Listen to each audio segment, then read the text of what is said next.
Alrighty, so here we have three terms. It's in our standard form, ax squared plus bx plus c.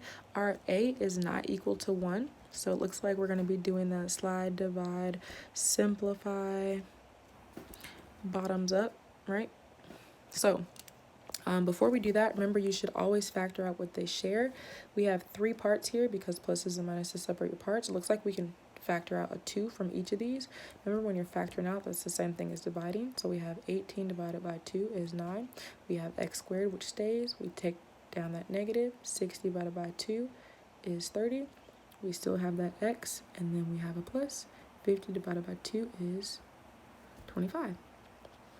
So now this 2 just keeps going along for the ride. Okay, and now our a is still 1, so now we can do our slide divide method. So essentially, we take this 9 and we slide it over here by multiplication, right? So if we do that, we have our x squared, because we've moved the 9. Everything else stays the same. X squared minus 30x. And then in your calculator, remember you always take the sign, so you would do positive 25 and then multiply it by 9. And that tells us 225. So we'll do plus 225. From here, our a is a 1, imaginary 1, right? So that means we can regularly factor, okay? When we regularly factor, we want to know what adds to give us this negative 30, because remember, we always take the sign. And then we want to know what, sorry, the camera's messing up.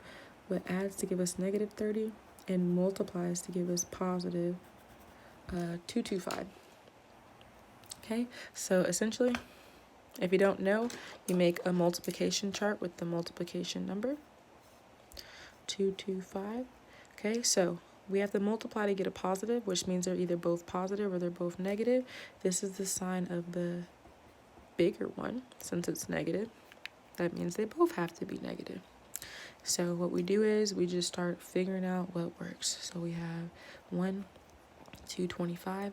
2 doesn't work, 3 doesn't work, 4. We could try 5. So if we divide this by 5, we get 45. So we got 5 and 45. That didn't work. So essentially, we just keep going. You can just try whatever number you want. We could try 10. That didn't work. So if you want to just aimlessly start typing in numbers, that's completely fine. Let's try 15. Ooh, okay, so we got 15 and 15. So don't freak out if you aren't finding the numbers. You just keep guessing and writing down the ones you have. If you want to go in order, you can, but if you notice that you're far off, you can kind of skip some numbers and then get there, okay? So again, all of these are supposed to be negative because we have to multiply to get a positive, but our biggest has to be negative. And here it is, negative 15 and negative 15. Negative 15 and negative 15, okay? So we did the slide already, and now we have to divide. Originally, we multiplied by 9, so that's what we need to divide by, just our numbers. And again, don't forget that that 2 is just coming along for the ride, okay? So after you divide, we simplify. So if you want, you can just type that into your calculator, or you can think what you can divide both of them by. We have a 15 and a 9. We can divide the top by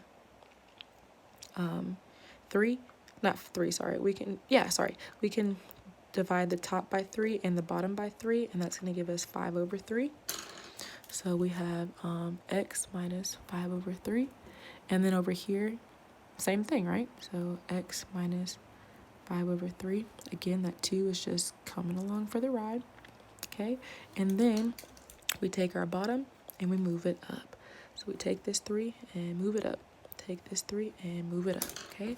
So for our final answer, we have that 2, 3x minus 5, 3x minus 5. So I will accept this as an answer, but because they're the same, I will also accept it if you write it as a squared.